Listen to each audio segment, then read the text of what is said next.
Hello, Leos, and welcome to your horoscope for July 2024. My name is Justina. Welcome. I follow Western astrology and tropical zodiac. So, here today, I'm going to look at the major events happening in July, and I'll tell you how they will influence your zodiac sign on a deeper level. So, welcome. Right, so June ended with Saturn stationing retrograde in the sign of Pisces in your eighth house. And here on the 2nd of July, Neptune is joining Saturn. So Neptune will start its retrograde on the 2nd of July until December the 7th. So here, the area of your eighth house is really emphasized in the next few months.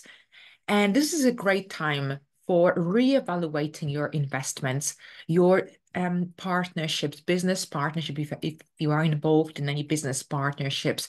This is also connected to your relationship, intimate relationship, but at the same time, generally here, your joint ventures, financial affairs, close bonds with others will undergo this major review.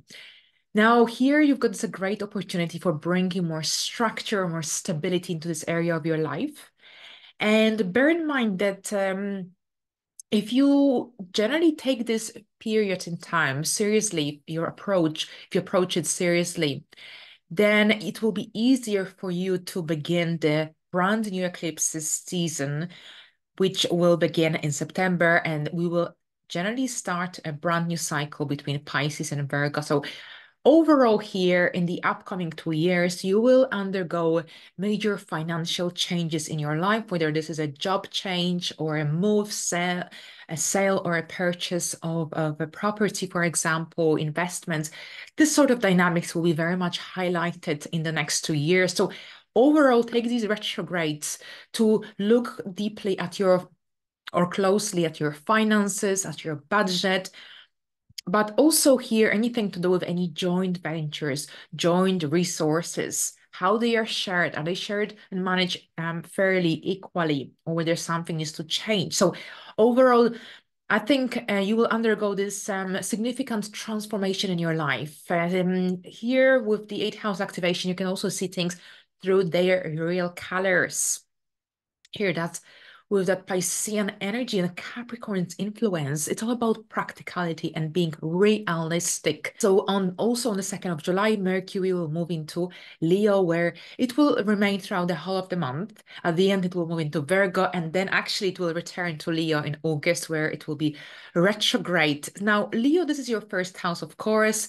Here with Mercury in the first house, overall, it's easier to express yourself, to communicate. It's a great time for signing paperwork in July, for learning, studying, for becoming more organized, for reorganizing your routine, for having interviews. Communication is definitely highlighted here. So overall here, generally Mercury gives you this boost of confidence, energy when it comes to self-expression.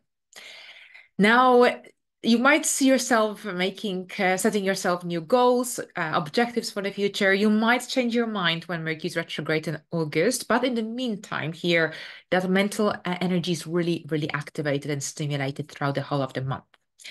Now here also learning as well. Now we've got a Cancer new moon on the 5th of July in your 12th house. So here that Cancerian energy, which is currently present, we are in Cancer season, is highlighted. A new moon is about new beginnings, but at the time of a new moon, we are often not aware, not sure what is actually happening. And our ideas are vague. As we move forward towards the first quarter moon after 9 months, this is when things happen. Suddenly, we gain that clarity that perhaps we may have lacked, and we see substantial fruits of our efforts. So, what are you planting? What seed are you planting with this new moon in your 12th house? Whether this is anything to do with self-discovery, learning astrology, or perhaps about crystals or spirituality. It's a great time for attending workshops connected to self-growth, self-development, manifestation, law of attraction, for instance, working from behind the scenes. Perhaps this could be also about implementing the necessary changes, habits, in order to improve your overall well-being. Now, here we've got Venus moving into your first house on the 11th of July. And here, Venus in Leo is bold and fun and playful and theatrical. This is a great transit to have in the first house because with Venus in the first house, generally you put more attention to your physical appearance, and you might want to pamper yourself, go to a spa, have your nails done, or have a haircut, for example.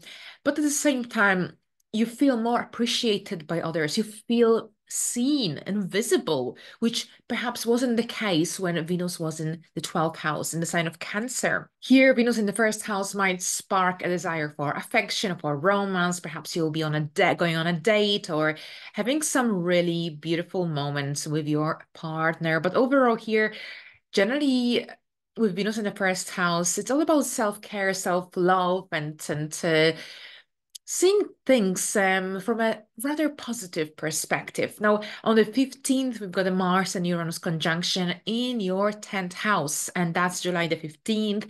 Mars and Uranus will conjoin. This conjunction happens every 2 years. It's not something like super unusual, but here, the interesting fact is that this is the final Mars and Uranus conjunction in the sign of Uranus because Uranus is on its way to Gemini. So here, the 10th house, have a look if you have any placement around 25, 26 degrees, because this is significant. This degree of your natal placement will be activated. And whenever we have any transit, squares, oppositions, trine, sextile towards this point, throughout the next 2 years, these energies will be activated. So here, pay attention to how you feel, what's happening here in the middle of July, the middle of the month in your career area. Most specifically. But bursts of energy, without a doubt, bursts of energy, determination, and motivation. Perhaps this is about new opportunities, wanting to try new things, and getting out of your comfort zone. It's all about embracing change, following your instincts, even though at times with Mars in Taurus, it might be difficult because we become resistant to change. Perhaps anything new, brand new, it could be scary at first, but once we start, it gets really exciting. We want to follow through. So here, Uranus gives you this boost of energy and kind of stimulates you to go perhaps in a brand new direction and follow a brand new path. So there is a little bit of that eccentricity, unconventional energy, but at the same time, with Mars here, you've got the energy to get through, to follow through. Now, on the 20th of July, we've got Mars moving into Gemini, into your 11th house. So here with Mars in the 11th house, this is actually really great because Mars in Gemini will connect really well with your ascendant Leo by a sextile. So here it will boost your energy throughout the duration of this transit, which usually lasts around 6 to 8 weeks. With Mars in the 11th house, there could be lots of different opportunities for either joining new groups of people, participating in group events, teamwork. Maybe this is about becoming a leader of a certain organization, group, community. Here with Mars in the 11th house, it's a great chance for leading, for being in charge, for being a project manager, for example. Here with Mars in Gemini in your 11th house, you've got this inner drive to communicate your ideas, your thoughts with others. It's a good time for collaborating in group dynamics, so with other people, rather than just working independently. Now, at the same time, you might be also really stimulated to reach some of your goals, hopes, desires. Let's not forget, this is also the area of long-term goals, hopes, and plans and wishes. Now, on the 21st, there's a Capricorn full moon happening in your 6th house at 29 degrees. We've got that anaretic degree, which often makes us feel, on the one hand, very impatient, but at the same time, you might feel like you're running out of time. It's a now or never feeling. So here, be mindful of any reckless behavioral patterns.